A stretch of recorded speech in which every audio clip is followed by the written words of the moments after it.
Amigos y amigas oyentes y televidentes, como dijimos, ya tenemos la presencia en este estudio del doctor Augusto Tandazo, analista de temas políticos, económicos, petroleros. La más cordial bienvenida, doctor. Gracias por aceptar esta invitación. Buenas noches. Buenas noches. Sí, los temas que está viviendo la ciudadanía. Permítame robármele un minuto. Por favor, doctor.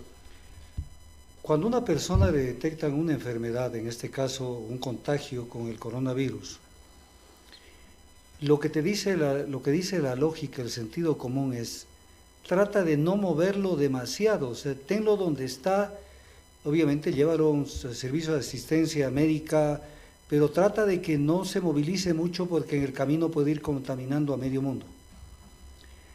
Detectan a una persona que vino de Holanda y lo detectan en Nueva Loja, a este holandés, con coronavirus. Y se les ocurre traerlo a Quito, a la capital, y ya tenemos el primer caso de coronavirus. Pero porque lo trajeron a este holandés de Nueva Loja. Así es. Tenían que dejarlo en Nueva Loja, pues. ¿Y cómo es que lo traen acá? Pues, o sea, en el camino que pudo haber pasado y qué otros casos más se podrán presentar a partir de que lo trajeron acá. Entonces sí es importante que la ciudadanía, por lo menos como una pequeña cuña la diga, que me llama la atención de la forma de proceder tan ingenua y tan ¿Irresponsable? irresponsable.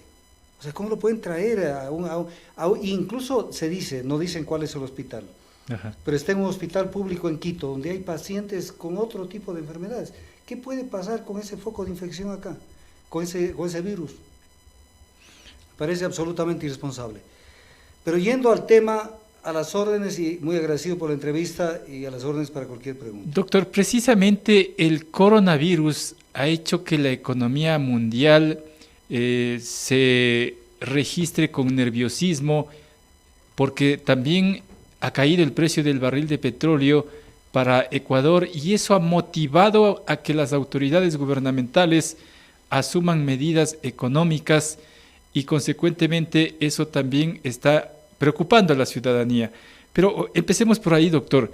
¿Usted cree que las medidas económicas que asumió el gobierno central son las acertadas y debió hacerlo en este momento, doctor? A ver, Jorge, primero digamos una cosa por la introducción que le puso al tema. No es que el coronavirus es el causante de la subida, de la caída de los precios del petróleo. Esa es una versión para el Ecuador. O sea, made in Ecuador, aquí lo tomamos de esa manera. Mire, por ejemplo, tengo delante mío aquí en el internet una de las revistas especializadas más importantes del mundo en materia de petróleo. Se llama Petróleo Net y dice, precio del petróleo se hunde tras iniciar Arabia Saudita una guerra de precios. O sea, hay un enfrentamiento momento entre los productores y Arabia Saudita, a su más puro estilo, lo que hizo es inundar el mercado internacional de petróleo con una sobreoferta de petróleo. No es un problema de la demanda. El problema de la demanda es un tema muy pequeño. El problema es una sobreoferta. Incluso dice que está incluso ofreciendo con descuentos la venta del crudo y a precios increíblemente bajos. Entonces, ¿quién rompió el mercado del petróleo? Es Arabia Saudita, porque no se pusieron de acuerdo en la última reunión de la OPEP y ahí hubo enfrentamiento con Rusia. Que son los dos grandes productores del mundo. Rusia produce más o menos lo mismo que Arabia Saudita. Entonces, esto también lo vamos a atar con algo. El presidente Moreno, cuando inicia su cadena nacional, comienza diciendo, en base a lo que pasó en estos días con el coronavirus, y sigue. A ver un ratito. Es para justificar entonces. O sea, son 3 años de desgobierno, pues. Son 3 años de tener un gobierno que es como en el fútbol, dejó abandonados los arcos. O sea, no hay política económica, no hay política de Estado. La única política que existe es endeudarse y seguirse endeudando. No hay proyectos. Mire usted esta cifra, antes de tocar ya de lleno al tema. De la población económicamente activa, o sea, las personas que están en condiciones de trabajar, o sea, hay que dejar de lado los niños, los jóvenes y más de un adulto que ya está jubilado.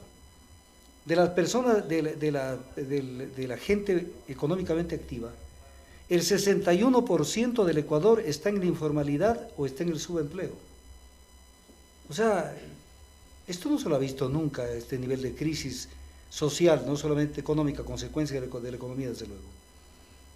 Y entonces cuando vemos todo cómo se ha venido manejando el tema y cómo de la mano de un programa que hasta además hasta el nombre causa una repulsa. El programa de gobierno del gobierno actual se llama Plan Prosperidad, que es el plan que lo están ejecutando junto con el Fondo Monetario Internacional, al que le dan cuenta y razón diariamente de qué hacen y qué no hacen. Y por eso es que a cada rato nos están diciendo que ya les han autorizado, que no les han autorizado. Bueno, ¿quién gobierna en el Ecuador? ¿Quién fija la política económica y fiscal del Ecuador? O sea, hasta en eso hay violación de la Constitución, pues. Hablando en la línea petrolera y la caída del precio de barril de crudo ecuatoriano, ¿esto significa también que a la par caen los costos de los derivados, doctor? Claro, es que esa es la parte que no la dicen, y la dice el presidente Moreno y ya lo voy a destacar, pero lo dice de otra manera. Cae el precio del petróleo y prácticamente los precios de los combustibles en este momento están a la par con los precios del mercado internacional. Por lo tanto, deberían bajar. Deberían hasta bajar unos pequeños centavos. Ajá. Entonces uno dice, ¿y cuánto se está ahorrando el Estado ecuatoriano? Está perdiendo por la exportación de crudo, pero está ganando porque le está costando menos los combustibles. Por la venta de derivados. No se olvide, Jorge, que el 70% aproximadamente de los combustibles que se consumen en el Ecuador son importados. Entonces, de eso no dice nada. Pero aquí le quiero leer unas declaraciones del presidente Moreno, publicadas el día de ayer en el diario El Universo. Esto es de un cinismo que supera todos los límites. Leo textualmente lo que dice El Universo respecto a las declaraciones de Moreno. Aseguró que al tener tan bajos los precios internacionales del crudo, el subsidio también se ha reducido, es lo que estamos hablando. Ajá. Pero luego dice y recalcó, aquí viene el cinismo, que sería un buen momento para aprovechar y establecer una política adecuada sobre estos. ¿Qué quiere decir esto traducido? Eliminar los subsidios. Claro, eliminar los subsidios en este momento, porque la gente no lo va a sentir. Pero el precio del petróleo no se va a quedar allí. El precio del petróleo se va a recuperar. Le voy a poner un ejemplo. Pero ¿en cuánto tiempo podría recuperarse? Es la otra pregunta. Depende de cómo se manejen las variables geopolíticas, porque es un problema de enfrentamiento geopolítico en el mundo. En el año 2008, el petróleo llegó a costar en junio del 2008 $147 el barril. Y para inicios del 2009, el petróleo llegó a costar $30. Y el petróleo ecuatoriano a menos de $30. Por sus características de pesado. No, sí tiene una diferencia respecto del WTI. Claro. Pero tampoco es que a veces hay una diferencia mayor. Pero tiene un castigo por ser crudo pesado. A ver, ese es uno de los mitos. A veces tiene un castigo, a veces no. ¿Por qué? Porque la mayoría de los centros de refinación del mundo que se construyeron en los últimos 20, 25 años se hicieron en base a refinerías que procesan crudo pesado, porque los grandes descubrimientos de petróleo de los últimos 25 años han sido crudo pesado. Entonces la tecnología se volcó al procesamiento de crudo pesado. Y entonces a veces hemos tenido incluso a veces en algunos concursos que han hecho, incluso en este gobierno, hemos tenido a veces que nos han ofertado diferenciales más altos que el WTI. El último fue desastrosamente más bajo, pero hemos tenido cotizaciones más altas, porque depende de una cantidad de variables. Incluso hasta en eso, no quisiera darle mucho tiempo a ello porque nos vamos a distraer, pero hasta en eso hay que ser inteligente cuando se saca un spot al mercado internacional. Uno tiene que aprender a auscultar el mercado y no sacarlo cuando la tendencia del crudo está a la baja, porque esa información de un crudo a la baja se refleja en nuestro petróleo, y esa es la información que captan las revistas especializadas para valorarlo a nuestro crudo. Y eso a su vez sirve para facturar. O sea, aquí es poner la carreta delante de los caballos. Pero viene un tema que es importante verlo respecto de esto. El Ecuador está pendiente de qué es lo que pasa con el tema de la focalización de los subsidios. Se ha anunciado para 15 días ya un plan de focalización, doctor. Creo que no ha de estar en 15 días. Primero porque aquí tengo el dato de prensa, El Universo de la fecha de hoy. Fecha de hoy, 12 de marzo. Así lo dijo ayer, por ejemplo, el nuevo ministro, René Ortiz. Sí, pero el que está anunciando las medidas energéticas, como es en la realidad quien está mandando en el sector. En el sector no viene mandando los ministros de energía desde hace mucho tiempo. El verdadero ministro de energía, más de finanzas, es Richard Martínez. Le pruebo. Por favor. Dato del diario El Universo, Richard Martínez, ministro de Finanzas, es optimista respecto a que este año Ecuador tendrá un mecanismo de focalización del subsidio de los combustibles. Él no tiene por qué hacer este tipo de declaración. El mismo Martínez se fijó 15 días en la cadena Ecuavisa, doctor. Sí, 15 días, pero dice que van a contratar una consultoría y que tiene que ser internacional. ¿No ve que los ecuatorianos no tenemos capacidad ni conocimientos para...? Eso ha sido la tónica, ¿no? Sí, es la tónica. Pero mientras al Ecuador, el Ecuador lo tienen embobado pensando en el decreto 883, que es el que se evitó con la movilización de que se lo mantenga de octubre. De octubre. Entonces la gente está esperando eso y está esperando cómo viene la focalización de los subsidios. El día de ayer, y esto no lo dijo en la cadena nacional el presidente Moreno, y los medios de comunicación masivos, las grandes cadenas tampoco lo destacaron. Pero yo lo tengo aquí capturado de la página web del Ministerio de Energía y Recursos Naturales No Renovables, el boletín de prensa, capturado. Por lo tanto, no son mis palabras. ¿Cuál es el texto? El texto dice clave? Que el gobierno lanza el proyecto de construcción de la nueva refinería en la región de la costa. O sea, imagínese eso. Incierto, ¿dónde? Esmeraldas, Manabí, Santa Pero todo Elena, apunta a que es Esmeraldas, doctor. Desde luego. Todo apunta a que es Esmeraldas, ya vamos a explicar por qué sería Esmeraldas o cualquier otro lugar menos el Aromo. Santiago Cuesta estaría detrás de todo esto también, ¿no? Bueno, una de las empresas que está calificada de las 6 empresas es Ingeniería Coliseum, que es la que trajo Santiago Cuesta. Así Claro, es que, cuando fue consejero presidencial. y sigue siendo. Además, lo que pasa es que ahora no sigue aparece, participando en la mesa chica, ¿no? Él está en la mesa chica. Pero ¿qué dice este documento que está en la página web del ministerio? Cada vez que yo denuncio alguna cosa de estas, al otro día ya no amanece la información. Y ya voy a hablar de eso también luego, porque hay un documento, hay una etiqueta que la tengo aquí que ya la volaron. Dice en la parte que nos interesa, el inversionista, o sea, porque esto va a ir a la inversión privada, dice, esto es para tomarnos el pelo incluso, tendré el compromiso. ¿Cuál compromiso? O sea, le estamos entregando un mercado cautivo.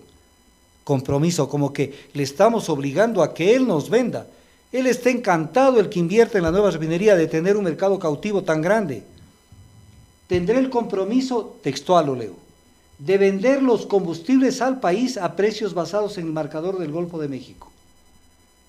O sea, mientras estamos mirando algo por acá, está cocinándole el tema acá de entregar la privatización de la refinación a un inversionista, a empresas transnacionales, y que el Ecuador, y que los combustibles se suministren en el Ecuador a precios del marcador del Golfo de México. O sea, precios internacionales. Pero para eso, doctor, tendríamos que producir más petróleo inclusive, con una nueva refinería. No, es que lo dice incluso aquí, qué buena su pregunta. Cabe señalar que el inversionista podrá comprar el crudo ecuatoriano FOB Free On Board en Esmeraldas, si así lo considera. O sea, no tiene ni siquiera... No es obligatorio. No es obligatorio. En definitiva, ¿qué es lo que va a pasar en el corto plazo?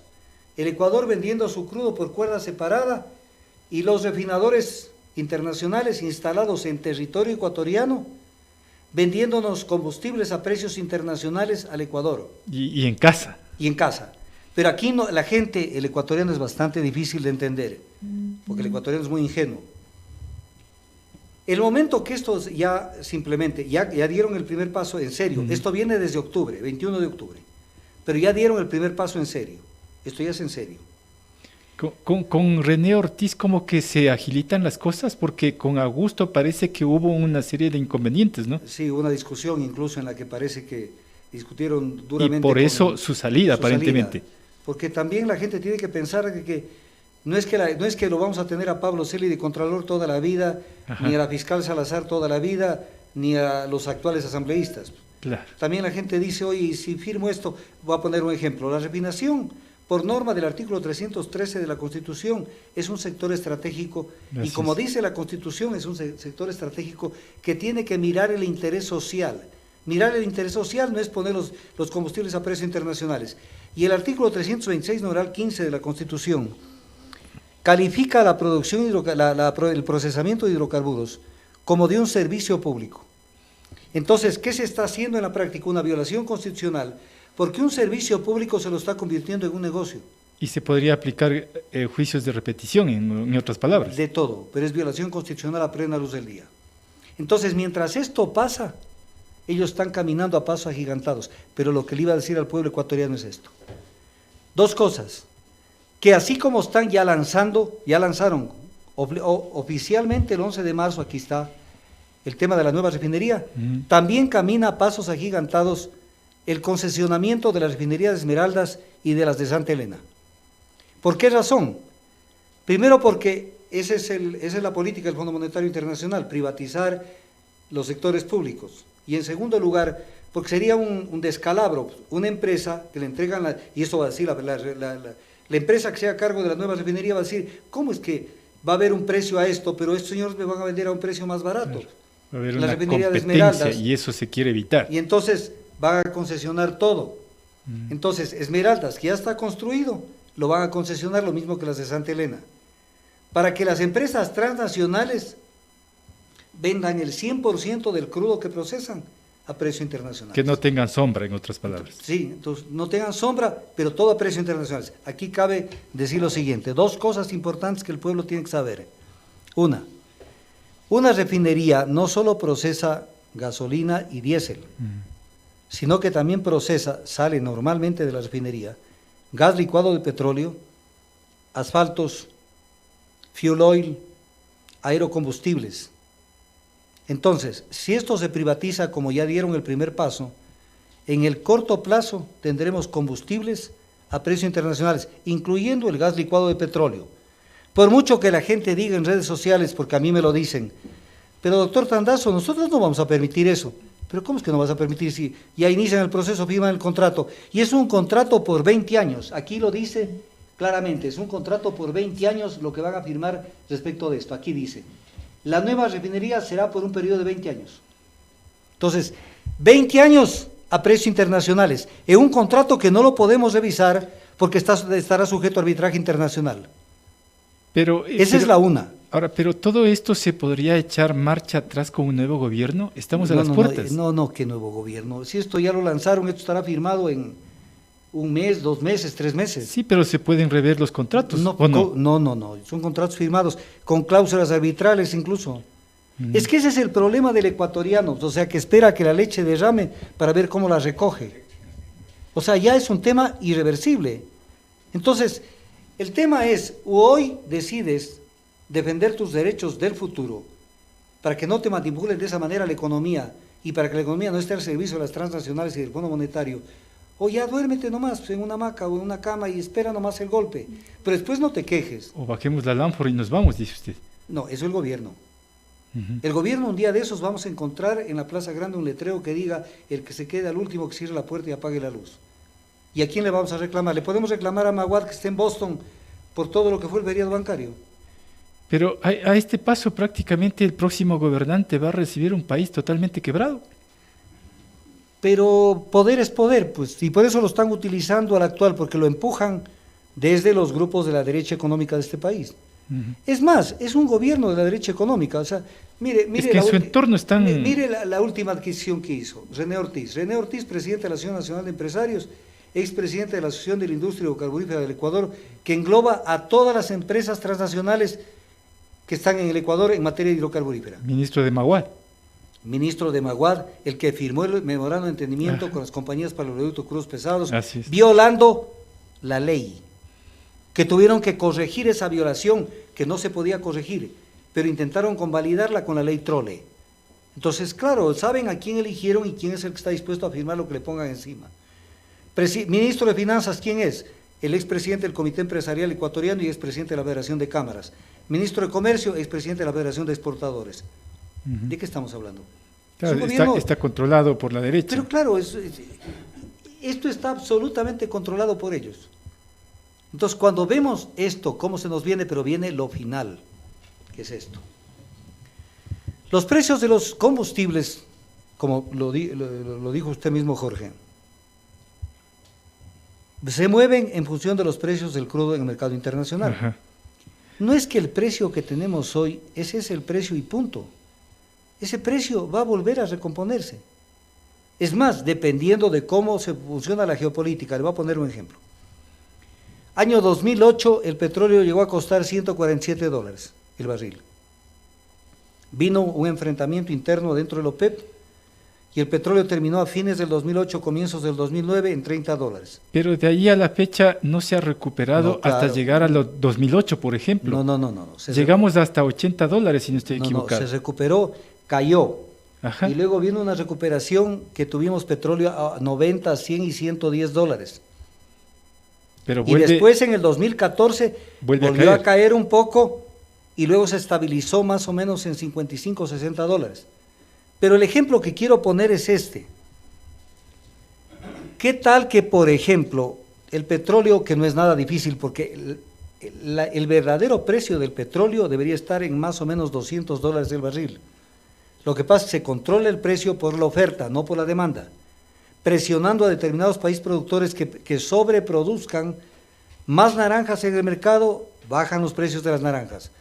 Menos naranjas en el mercado, suben los precios de las naranjas. Pero doctor, esta guerra petrolera, por decirlo de algún término, entre Rusia, entre Arabia Saudita y Estados Unidos, parece que va de largo porque nadie quiere dar su brazo a torcer. No, sigue caminando los temas, es más, es posible que se dé una nueva reunión dentro de la Comisión Técnica del OPEP. O sea, esto no es definitivo, lo que pasa es que el gobierno está aprovechando la coyuntura, por eso es que el mismo presidente dice que quiere aprovechar el momento, que es el momento, sería un buen momento para aprovechar. O sea, en este momento... Es ahora o nunca, en otras palabras. Nunca. Se recupera el precio del petróleo y ¿cuál sería el pretexto? Pero además, está fijado un precio del petróleo, escúcheme esto, Jorge, está fijado un precio del petróleo en $51.30 en la proforma de todo el año 2020. Ajá.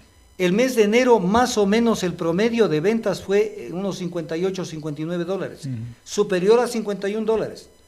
Pero solo fue ese mes. No. Febrero cayó ya. Febrero cayó, pero no cayó a donde está por ahora. Debajo de los 51. Más o menos 48, $49 promedio. Ajá. Porque arrancó el mes de febrero con buen precio y después se debilitó un poco. Y hoy tenemos un precio más abajo. Si usted hace una ponderación, la caída no es de que tenemos, porque esa es la noticia. En la Proforma está 51.30 y en este momento el WTI está en 34. Pero en el promedio no estás allí, pues. En el promedio estás en $43. Pero además estamos mediados de marzo. Entonces no es que ya se dio y mañana 80.000 medidas, rebájale los salarios al sector público y etc. cosas. O sea, eso es una viveza. Que además Pero es además, ilegal. Permítame terminar la idea anterior, porque esa es la idea matriz, una de las ideas matriz de la entrevista. Si el petróleo llega a subir, por ejemplo, a $147, como ya estuvo en el 2008, porque hay más de una persona que va a decir, doctor Tandas, pero ¿cómo va a subir? ¿Cómo subió en el 2008? Porque el petróleo es así, claro, parece un electrocardiograma, sube, baja, dependiendo de las condiciones geopolíticas. Si se liberan los precios de los combustibles, como quieren hacerlo con la refinación, de aquí para largo, por lo menos 20 años, y mañana se recupera el precio del petróleo, que no es nada difícil, a $147. 147. Sí, eso fue en el 2008. Sí, pero podemos llegar a esos mismos... ¿Por qué no? Pues sí, deberíamos estar en 200, le estoy diciendo. Uh-huh. No llegamos a 200 porque tienen controlado la oferta. Y hacen sobreproducir a determinados países, que son obedientes de los países industrializados. ¿Qué tal que vuelve el petróleo a $147? ¿Qué pasaría? Que la gasolina super costaría $9 el galón y la extra $8. Pero porque ya están indexados al mercado internacional. Exacto. Pero hoy no lo ve la gente, porque dice, hoy hasta creo que me va a beneficiar, porque el ser humano tiene una visión de muy corto plazo. ¿Qué pasa mañana? Por eso es que cargaron los tanques de gasolina ayer. Tremendas colas en las gasolineras. Tremendas colas. ¿Qué pasa si vuelven los precios del petróleo a lo que estuvieron en el 2011, 2012 y 2013? El precio de la gasolina super estaría en $6, claro, y el precio de la gasolina extra y Ecopaís estaría más o menos en $5.50. Entonces la gente no termina de entender el tema, la gravedad de cómo mientras le presentan un escenario, ellos caminan en el otro escenario, pero viene un tema adicional. Cuando uno dice, porque esto nos puede pasar a todos, o sea, hay un escenario económico adverso. Cuando hay un problema en precios, se mejora la situación económica mejorando la productividad e incrementando la producción. Petrolera. Entonces viene el tema. ¿Cuánto debimos estar produciendo de petróleo en el Ecuador? De acuerdo a los planes de este gobierno de Moreno. 520,000 barriles.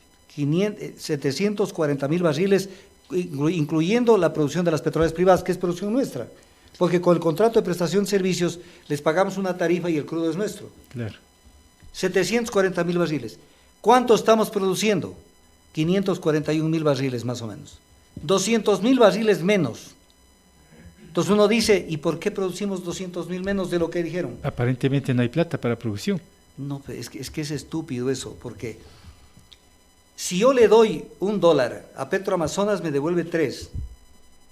Porque los costos de producción de Petroamazonas son la mitad de lo que se le paga a una empresa transnacional en el Ecuador, más o menos promedio, porque produzca el mismo barril. Promedio $36 versus $17. Pero Finanzas a propósito le corta los ingresos a Petroamazonas para que colapse la empresa, para que con ese colapso mañana salir con el remoquete de la ineficiencia, ya lo dijo Nebot, para volver eficiente a Petroecuador, dijo, sin darse cuenta que es Petroamazonas la que produce. Entonces tienen el justificativo para decir, esto hay que pasarlo al sector privado. Petroamazonas puede subir la producción, pues no le dan dinero. En los últimos días del en los últimos meses del 2019, les recortaron $407 millones a Petroamazonas. Entonces, pero tengo aquí incluso lo estimado del 2020, ya no de todo el gobierno, los 3 años, no, solo 2020. Y usted lo puede ver. ¿Cuáles son las cifras? Petroamazonas dice estimado, ¿lo está viendo usted? 499,142 barriles Petroamazonas. Producción al 5 de marzo, que es hace poquito, 7 días antes, está produciendo 426,994 barriles. ¿Qué está produciendo? El 85% de la producción estimada. ¿Qué quiere decir? Se le cayó el 15% de la producción. Cuando las empresas privadas están produciendo el 51% por encima de lo que debían producir. Y esto nos cuesta más que ellos produzcan porque les tenemos que pagar el doble. Esto que lo extracté y lo copié, lo capturé de la página del Ministerio de Energía y Recursos Naturales No Renovables y que dice información validada por la Agencia de Control Hidrocarburífero. Como vieron que esto lo saqué y lo publiqué en las redes sociales, demostrando la ineficiencia del gobierno, por ejemplo en materia de producción petrolera, por culpa del Ministerio de Finanzas, usted abra en este momento la página web del Ministerio y ponga, y ahí todavía está la pestaña que dice reporte de producción, hágale un clic, ya no sale nada, ya le borraron. Porque lo mejor es no transparentar la información para de esa manera tenernos en la luna. Entonces, por el lado de producción, que hubiera sido la oportunidad de decir, bueno, pues nos mejoramos por el lado de producción, pero en producción nos caemos. Y con el precio, y no sabemos qué hacer, y lo único que se nos ocurre en estas circunstancias es ver qué medidas se toman. Y muchas de las medidas que se toman son inconstitucionales. Son inconstitucionales. Y tienen que pasar por la Asamblea. Tienen que pasar por la Asamblea donde le están diciendo que, es más, mire, esto lo dicen incluso los periódicos que siempre lo defienden al gobierno. Receta improvisada para frenar la crisis. O sea, hasta los que le ayudan terminan por entender de que nada de lo que se les encarga que hagan lo hacen bien. Es que hay cosas que son indefendibles, doctor. Es que son indefendibles, como hay un caso que quisiera que al final me dé un tiempito para tocarlo, que es un tema que debería ir a la página de Guinness, si usted no lo cree, es de Ripley. Entonces, cuando uno ve lo que aquí pasa, aquí, por ejemplo, entre las medidas económicas, lo que están provocando es un colapso del aparato del Estado. El Estado está allí para cumplir determinados objetivos, o sea, que el neoliberalismo intenta reducirlo a su mínima expresión, para que sean los agentes del mercado, agentes económicos los que se paseen, y que obviamente manden los gatos, y que sean los que definan qué hacer en la economía de nuestro país. Recorte presupuestario al sector público, todo es al sector público, al sector privado no lo topan prácticamente. 4 agencias de regulación y control que van a eliminar, no dicen cuáles. Pero aquí viene un tema de fondo. El Estado ejerce el poder de regulación, control y sanción de todos los sectores. Para eso se crea la Agencia de Regulación y Control de las Telecomunicaciones, de la minería, de los hidrocarburos y así. Eliminan 4 agencias. El Estado está renunciando a su potestad de regular y controlar. Violación constitucional. Eliminación de 3 empresas públicas. ¿Qué dice la Constitución de la República? El Estado constituirá, es una obligación, empresas públicas para la gestión de sectores estratégicos, la prestación de servicios públicos y el aprovechamiento sustentable de recursos naturales. Constituirá, es una obligación, el Estado tiene que constituir. O sea, ¿qué está diciendo? Para los servicios públicos y los sectores estratégicos tienen que haber empresas públicas. ¿Qué están haciendo con la refinación? Convirtiendo el 100% de la refinación en empresas privadas. Privatizando. ¿Y qué están haciendo con el anuncio de las medidas? 3 empresas públicas que no dicen cuáles las van a eliminar. ¿Se puede demandar la inconstitucionalidad?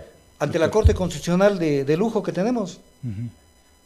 Que lo digo que hace. Mire usted, el señor Enrique, el diputado que siempre fue por Imbabura, Enrique Ayala Mora, en su libro ¿Por qué la Asamblea Constituyente?, publicado por Ediciones de la Tierra, dice que a él no le gusta el Consejo de Participación Ciudadana y Control Social. Y está bien, está en su derecho, es un derecho democrático disentir. Dice, pero no se lo puede suprimir mediante enrevesados procesos de reforma constitucional, sino mediante una Asamblea Constituyente. ¿Cómo se la creó, no? ¿Y qué está haciendo la Corte Constitucional en esta semana? Aprobando que el tema, que ya las firmas están bien con el Consejo Nacional Electoral y que ya vaya a la Corte Constitucional para que dictaminen y que sea la Asamblea la que tome la decisión. Enrevesados procesos de reforma constitucional, violatorios del artículo 441 de la Constitución. Es la Corte Constitucional a la que tenemos que recurrir. Si no tenemos entonces organismos nacionales probos, ¿qué nos queda? Las calles. Con todo lo que significa eso. Las calles. No es terrorismo, es el derecho a la resistencia. Pero con todo lo que significa eso, una convulsión social, doctor. A ver, un ratito.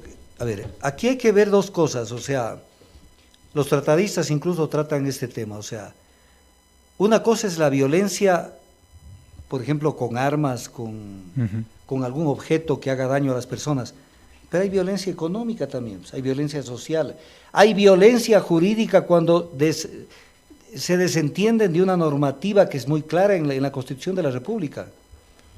Entonces, ¿qué? Nos quedamos callados, o sea, es cuestión de dejar que les hemos entregado un cheque en blanco. Por eso yo he dicho toda esta semana, y estamos jueves y sigo diciendo, presidente Moreno ha comido mucho arroz con huevo. Cuando usted dijo, cuando estoy así como arroz con huevo y esa noche me importa un bledo el país, parece que está comiendo todos los días arroz con huevo. Si eso le gusta comer arroz con huevo, vaya, deje la presidencia, hágase un costado, deje que se provoque, porque la gente dice inmediatamente, ¿pero qué, elecciones? No, dejen la sucesión constitucional. Pero la sucesión caería en manos de la derecha ya. Pero si está en manos abierta, de la derecha. Pero abierta. Pero es mejor que esté abierta. Con Otto Sonnenhorstner. Pero es mejor que esté abierta y no disimulada, Jorge. ¿Pero qué ganaríamos entonces? Que de una vez coja la papa caliente Sonnenhorstner, a ver qué hace con la papa caliente. Hay que razonar. Pero va a ser lo mismo. Pero eso es para que el pueblo vea la alternativa que era Sonnenhorstner. ¿Y qué ganamos entonces para las próximas elecciones? Desnudar a la derecha. Que se aclare más el panorama para que la gente vea cuál es el proyecto ideológico de la derecha. Que ahora Jaime Nebot dice que él es de la ideología de la prosperidad. Centro derecha, dicen ahora. No, ideología de la prosperidad, palabras textuales de él. Que además parece que no tiene buenos asesores. Porque, como lo decía hace un rato, el plan económico de este gobierno se llama Plan Prosperidad. Ajá. Entonces, la misma ideología de la prosperidad está contagiado el plan de prosperidad del gobierno. Entonces nos quiere convencer Nebot, que 35 años estuvo en la función pública, 20 años como alcalde, y nos quiere convencer de que él no es de derecha. Pero este año lo que tenemos que hacer es sacarles la careta a mucha gente. ¿Usted lo pone o lo ubica a Jaime Nebot como presidenciable potencial? A ver, Jaime Nebot se muere de ganas por ser presidente, ya ha perdido 2 veces las cadenas. Claro, eso está a las claras. Se muere de ganas, el problema es que él sabe que es un candidato cantonal, y que tiene un rechazo enorme, especialmente en la sierra del Ecuador, incluso en algunas provincias de la costa. El oro ya no tuvieron resultados favorables en la provincia de Manabí. Los números no lo acompañan, eso no está lo acompañan, claro. por eso es que ya sacó y puso un pie atrás. O sea, comenzó a curarse en salud. Y no Y podría dijo, ser el candidato si no Otto Sonnenholzer. No, pero ya es demasiado evidente, pero es bueno que se quemen de una vez todos. Nebot dijo, yo no puedo lanzarme la candidatura a la presidencia porque eso depende de lo que decida mi familia. Entonces ya tiene él, debajo de la manga, en la chistera, ya tiene lista la salida. Mi familia me dice que ya he servido mucho a la patria. O sea, si él ve que los números no le dan y no le van a dar, entonces te echará un paso al costado. ¿Por qué todo gira en torno a Nebot y no a Lasso? No, pues todo gira en torno a Lasso también. Cuando usted lee, por ejemplo, el recetario de Lasso... que se cae Nebot y reflota Lasso. No se cae, Lasso tampoco se cae. Mire, cuando usted lo lee a Lasso y usted lee las medidas del gobierno, son las medidas de Guillermo Lasso. El reperfilamiento de la deuda está allí con China. Todo está exactamente lo que planteó Lasso hace una semana. Pero Lasso está es más, calladito, ¿no? No. Su partido es muy activo. Pero eso en la asamblea. Pero en la asamblea es donde se cocinan las leyes y todo ello. Pero como líder, Guillermo Lasso está como un perfil bajo. Patricio Donoso, dato del día de hoy de La Hora. De Creo, desde el diario La Hora. Segundo vicepresidente manifestó que se debería eliminar el subsidio de los combustibles con lo que se lograría recaudar 1.400 millones de dólares. Él es el número uno de Creo en la asamblea, o sea, él no puede decir nada que sea en contra de lo que diga Guillermo Lasso. O sea, la política de eliminación de la focalización de los subsidios, mejor dicho, de la implementación de la focalización de los subsidios, la comparten con la derecha. Pero ahí viene un tema, porque ellos están metidos en una camisa de 11 varas y no saben cómo salir. ¿Por qué razón? Porque cuando usted ve el queso, lo tengo precisamente frente a mí, aquí está de cómo se distribuye el consumo de combustibles en el sector terrestre. Entonces, cuando uno ve esto, dice, a ver, ¿cómo manejarían la focalización de subsidios? El 70% y un poco más del consumo de combustibles para el transporte terrestre están en manos de la carga pesada y carga liviana. ¿Cómo focalizan a la carga pesada? Pero eso de diésel. No, hay diésel y gasolina. Claro. Aquí hay diésel y gasolina. No es solo diésel. El transporte pesado es más de diésel. También hay gasolina. Pero cuando ellos se cuidan del diésel, hay que leer las cosas, Jorge, con un poquito más de precaución. Cuando ellos dicen que sería bueno subir solo a la gasolina, pero dejarlo al diésel, es porque los industriales a los que se pertenecen ellos mismos consumen más diésel que gasolina. Claro, eso está y claro. No quieren regresar a las cámaras a las que se pertenecen y le digan, oye, nos fregaste, cholo. Entonces, 70% combustibles. ¿Sí? El caso de los carros normales, digamos, o sea, carros particulares, autos, subs, jeeps, más o menos es un 19%. La gente cree que ahí está el consumo. No, el consumo está en la carga pesada y liviana. Y esto, por si acaso, es el balance energético. O sea, no son invenciones mías. ¿Y qué representa dentro de este balance energético? Los buses son el 3.7% del consumo de energía terrestre y los taxis son el 4.1%. Porque la gente, desde el desconocimiento de la información estadística, por ejemplo, cree que todo está en los buses y en los taxis. No. Entonces, ¿a quién le van a subir los precios de los combustibles si focalizan? A la carga pesada, pero la carga pesada transporta alimentos, transporta bienes de consumo. ¿Y cómo van a decir? Y dicen que van a poner un chip para ver a quién con un sistema electrónico en la gasolinera entra un carro con el chip, dicen a este, dale a este precio, a este otro precio. Eso es un caos y eso también es discriminación, porque ¿qué va a generar en el país? El Ecuador es tan ingenuo, y así comenzamos la entrevista, es tan ingenuo que, por ejemplo, no se da cuenta que esto de que va a haber un precio para uno y un precio para otro, mañana el problema del Ecuador será el contrabando interno. Entonces será un pandemonium. que fulano retiró, pero que ese combustible después lo descargó y se lo fue a dejar en otro lado. Eso es lo que les tiene con dolor de cabeza a las autoridades. Es que, a ver, es que ellos no saben cómo le entra el agua al coco y no saben cómo resolver el tema económico y fiscal. El único recetario, la política fiscal del gobierno es endeudarse. Mire, por ejemplo, parte de las soluciones que ellos plantean, que uno tiene que ser un poco suspicaz para entenderlo. Y esto lo sugiere Lasso. Reprogramar los pagos de la deuda bilateral, porque ya vienen pagos de capital y de interés. Entonces dice, reprogramen. Patear la pelotita para adelante. Entonces la gente dice, qué bien, nos vamos a quedar con menos deuda. Pero no es para quedarnos con menos deuda, sino para llenar ese vacío con nueva deuda. Entonces le damos una patada hacia adelante, la deuda que hay que pagar ahora, pero contratamos nueva deuda. Entonces el país sigue interminablemente en el endeudamiento agresivo y nunca salimos de ello. Entonces, reperfilamiento de la deuda, que además dependerá de que la otra parte nos lo acepte. Pero esos son, y de allí obviamente se cargan contra el sector público, donde que le voy a descontar el 5% de los salarios. Que también es ilegal. Que es inconstitucional. Que es inconstitucional para ver cómo ellos logran. Los derechos laborales son irrenunciables e intangibles. Artículo 328 de la Constitución. No pueden decirle a una persona, hasta ahora ganas tanto y desde el siguiente mes te descuento el 8%. ¿Se puede llegar a acuerdos respecto de eso? A ver, ¿pero acuerdos con quién? ¿Patrono, empleado?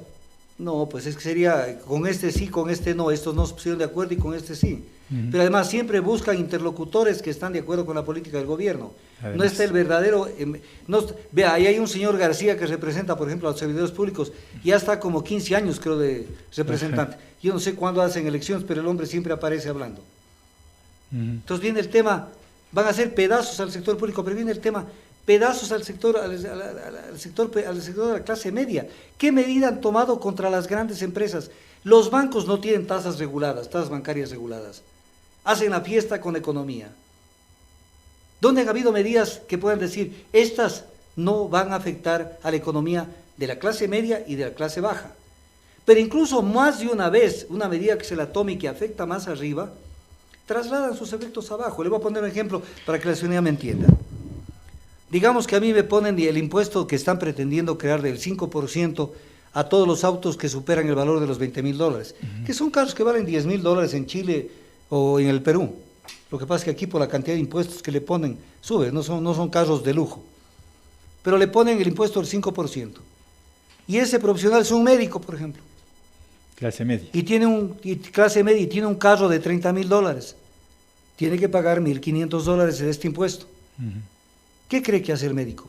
A la secretaria, que es la que cobra, porque él no coge los billetes. Dice, verás, hijita, desde la próxima consulta ya no cobramos 40, sino 50. Entonces se traslada el efecto. No es que aquí queda... Y pagan los más pobres. Y pagan los más pobres. Entonces, el tema es muy difícil de que la gente a veces no lo entiende, pero ya es hora de que abran un poquito los ojos y entiendan que mientras más dure este gobierno, serán más la cantidad de cristales que rompan en la cristalería. Se entran más cuestiones duras. No, pero además no hay un manejo. O sea, el plan de gobierno de este país es el Fondo Monetario, lo que dicta el Fondo Monetario Internacional. O sea, no hay autarquía, no hay soberanía, no hay nada. Seguiremos con más deuda. Doctor, se me terminó el tiempo ya. Hemos abordado un análisis profundo en torno a lo que significa estas medidas y que está la decisión en el pueblo ecuatoriano en definitiva. Se me quedó el tema de Odebrecht. No sé si me regalan 2 minutitos. 2 minutos. 2 minutitos, por favor. Tengo varias cosas para hablar sobre el tema de Odebrecht. 2 minutitos, se me termina. Diario El Expreso, el procurador general dice que con los corruptos, refiriéndose a Odebrecht, por más que se hayan lavado la cara y hayan cambiado de estructura corporativa, resulta muy difícil ponerse a negociar de buena fe. Diario El Expreso. Declaraciones en La Hora, el mismo procurador. Sin embargo, Salvador no descartó retomar un acercamiento. ¿Qué fue? O sea, no se va a sentar con los corruptos, pero acá no descarta. Y lo más grave es esto, que está acá.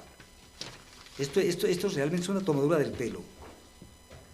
Dice, cuando le preguntan sobre, ¿qué dice Odebrecht? Rápidamente para que la gente me entienda. Odebrecht dice, a mí tienen que devolverme $115 millones que no me han pagado.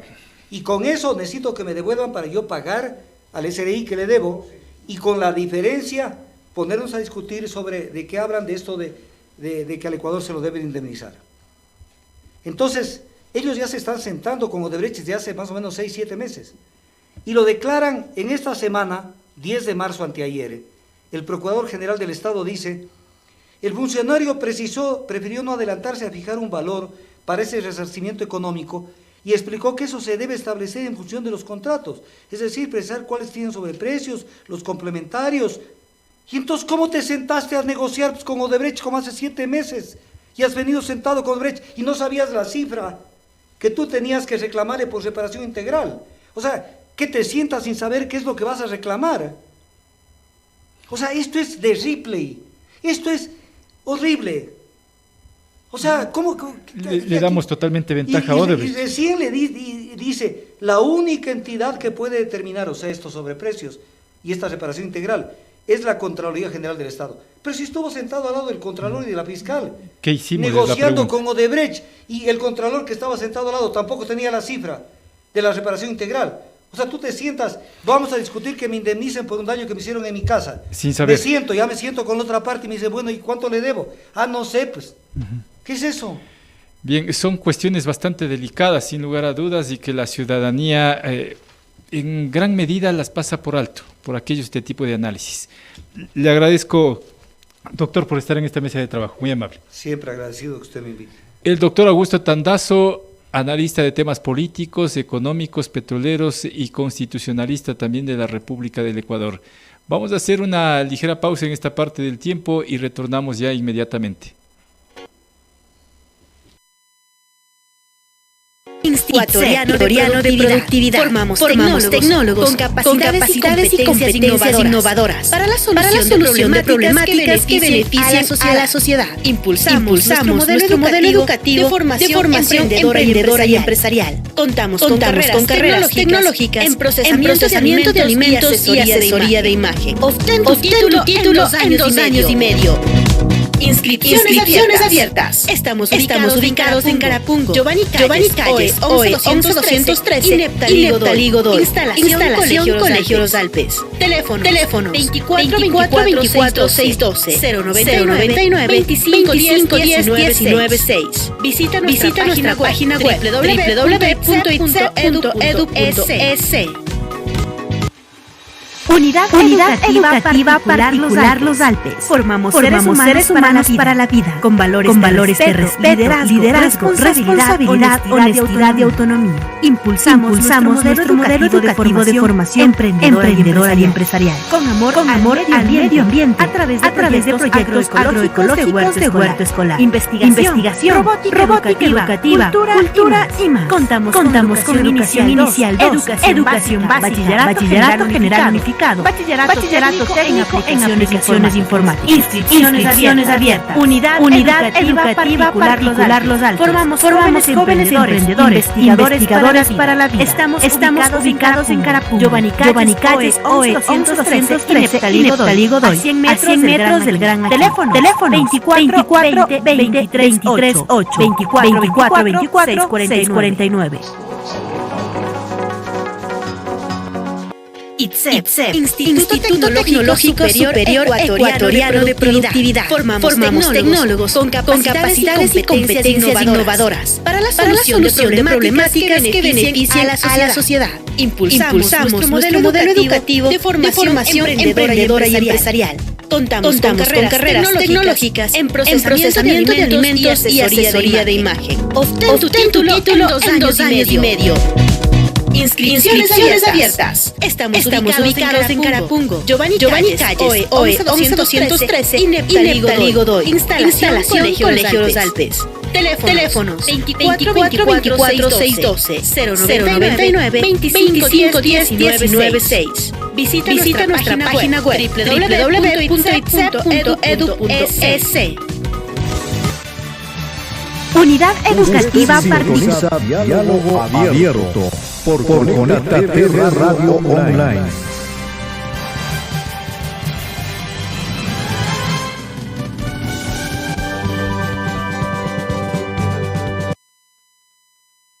y televidentes de Conecta TV Radio Online y este espacio alternativo, diálogo abierto, a esta hora de la noche vamos a recibir ya en esta mesa de trabajo al doctor Cleber Sánchez. Él es alcalde del Cantón Olmedo en la provincia de Loja. Está de paso en la capital de la República del Ecuador y es un gusto recibirlo en esta mesa de trabajo. Doctor, bienvenido, buenas noches. Muchas gracias, buenas noches, un saludo cordial a mi estimado Jorge y los amigos oyentes y televidentes, ¿no?, de este prestigioso medio de comunicación como es Conecta TV Radio Online a nivel nacional, de gran cobertura y sintonía a nivel nacional. Lo hemos invitado, mi estimado doctor, para hablar un poco del trabajo y de la proyección que tiene esta alcaldía, porque recibió una taza dorada y es conocido como productor de café de calidad, en definitiva, que se produce en nuestro país, y una de las provincias es Loja. ¿Cómo se está trabajando en estos términos, en estos aspectos, doctor? Muchas gracias. Sí, efectivamente, el Cantón Olmedo le apuesta al emprendimiento y es así que durante la administración que la represento, en calidad de alcalde, le hemos dado gran impulso al tema productivo. Lógicamente va de la mano con el tema turístico, ¿no? Porque estamos viendo en esta crisis que actualmente enfrenta el país, tenemos que ir con otras líneas de dar solución a la situación socioeconómica, ¿no? Y entre esos es el café. Lo estamos promocionando el café porque tenemos un café de especialidad, un café de altura, que lo estamos incursionando en el mercado internacional. Tenemos un plan turístico que se denomina Olmedo en los Ojos del Mundo. ¿Por qué en los Ojos del Mundo? Porque esto se originó a raíz de julio de nuestra administración, pues Olmedo de Loja no constaba en mapa turístico, ni siquiera registrado el Ministerio de Turismo. Y porque tampoco también, productivo. Bueno, productivo, sí es productivo, pero nadie lo había promocionado. Pero no estaba en el mapa. Eso justamente, porque hay otro Cantón Olmedo en Manabí. Ajá. Había mucha confusión e inclusive hasta ahora el Ministerio de Finanzas a veces se confunde y me hace débitos de unos créditos del BEDE por Olmedo Manabí. Imagínense. Entonces, ante esto nació la necesidad de crear un plan turístico denominado Olmedo en los Ojos del Mundo para poderlo catastrar en el Ministerio de Turismo, y es así que estamos apostándole al 100% al turismo, porque es otra forma de buscar una economía y dar solución a nuestros coterráneos, porque si bien es cierto, un cantón de Olmedo es el más pequeño, el Benjamín de la provincia de Loja, pero que tenemos ambición de desarrollo. Y vamos a hacerlo, estamos lográndolo con un modelo que ha sido reconocido a nivel de la Zonal 7 y pues queremos esto ir enfocando a nivel internacional. Para ello también ya hemos estado en algunas ponencias, unas convenciones latinoamericanas, un modelo de gestión turística, ¿no? ¿En qué países posesionamos el café? Estamos ya en Estados Unidos, estamos también yendo a posicionarlo en Bolivia. Tengo un viaje el día lunes, espero que no se complique con este tema de la emergencia el viaje, y también en Cancún, México. Porque el tema turístico tenemos también que llevar el producto, que es el café. Y con esto también le apuntamos a una competencia concurrente, que no es competencia exclusiva como GAT cantonal, pero sí de la provincia de Loja, que es el prefecto. Estamos trabajando en forma mancomunada, en coyuntura, con el MAG, con la prefectura, que sí tienen esas competencias, con el fin de tener mayor producción, porque si incursionamos en el mercado internacional, nos piden gran cantidad de producción, y si no la tenemos, ahí está el problema. ¿Cuál es la agenda en Bolivia? La agenda en Bolivia es que tenemos una reunión con Fundación Natura, donde van a estar algunos alcaldes de Latinoamérica. Entre ellos vamos a estar dos del Ecuador, el alcalde de Gualaceo y mi persona, del Cantón Olmedo, porque vamos a ir llevando, en el caso de Olmedo, un proyecto de desarrollo de lo que es el tema del agua, lo que es la reforestación, cómo conservar las vertientes, porque el agua cada vez es escasa, ¿no? Y si no se la cuida, no se la protege, a futuro tenemos consecuencias lamentables, inclusive para el tema productivo. Entonces vamos allá, tenemos una beca ya confirmada de $10,000 para los estudios y queremos conseguir recursos para conservar e inclusive para un manejo sostenible y sustentable de lo que es el riego, ¿no? Y con la producción, porque la producción si no hay agua es difícil, es complicado. Los recursos económicos, ¿cómo estamos en los presupuestos? Bueno, el presupuesto en Cantón Olmedo es irrisorio, dijo, de reírse, es en 2.476.000, es irrisorio.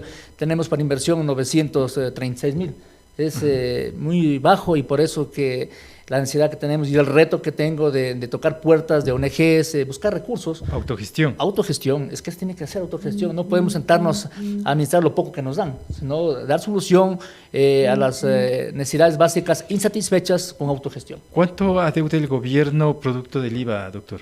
Tenemos una deuda de $160.000, de los cuales nos han hecho un anticipo de 46.000, todavía tenemos un saldo pendiente. ¿En efectivo? en efectivo. A los municipios pequeños nos ofrecieron darnos en efectivo. Ese es el acuerdo que llegaron recientemente con el BEDE. Con AME, con el BEDE.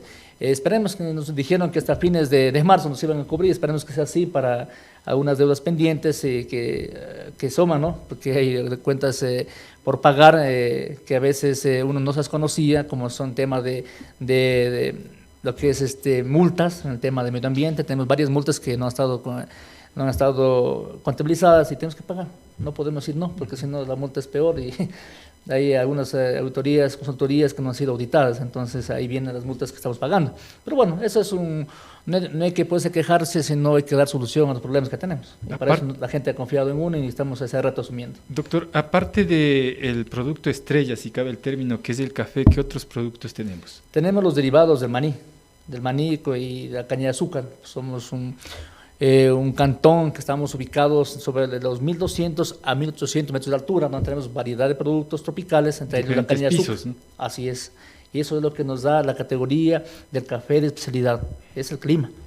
El clima, el tipo de sombra, y es así que lo seguimos potencializando este producto estrella que es el café, y de la mano también el maní con la caña de azúcar, lógicamente. Ya se da los bocadillos que cubrimos el mercado provincial y nacional. ¿Y la participación de la ciudadanía en ese cantón cuál es? ¿Es alta? Sí, la participación es muy activa, la gente está participando en lo que es la capacitación, porque siempre hay que capacitar a la gente para emprender y sobre todo en tema de emprendimiento. Estamos trabajando muy fuerte en eso para que los valores o productos de nuestro cantón tengan un valor agregado, que sería ya con etiquetamiento, con registro sanitario, una mejor presentación y ganar mercado local y nacional. La idea en el caso del café es seguir creciendo en volumen. En volumen y calidad. ¿Cuánta es la proyección para este año, por ejemplo? Estamos trabajando conjuntamente en capacitación con la prefectura en lo que es el volumen, ¿no? Porque esto es subjetivo, depende también del tipo de café. Ahora hemos entregado 34.000 plantas a nuestros productores, que ya son del vivero, del GAL municipal, y tenemos una proyección para el 2021 de un vivero para 200.000 plantas. Así que en los 4 años tenemos que ir potencializando la producción y para ello, lógicamente, también irnos preparando para el tema, lo que es el proceso que conlleva, que son las buenas prácticas agrícolas. Para ello ya tenemos un convenio con el gobierno provincial, lo que es las marquesinas, porque influye mucho el proceso del café, desde la cosecha, secado, y hasta que está en el mercado nacional y provincial para servirnos y degustar. Perfecto, señor alcalde, con eso me quedo, se me terminó el tiempo, le agradezco por estar en esta mesa de trabajo y visitando la capital de la República. Muy buenas noches. Muchas gracias a usted y buenas noches. El doctor Clever Sánchez, alcalde del Cantón Olmedo en la provincia de Loja. Aquí ponemos punto final a este servicio de diálogo abierto a través de Conecta TV Radio Online, mañana en el mismo horario. Buenas noches, permiso.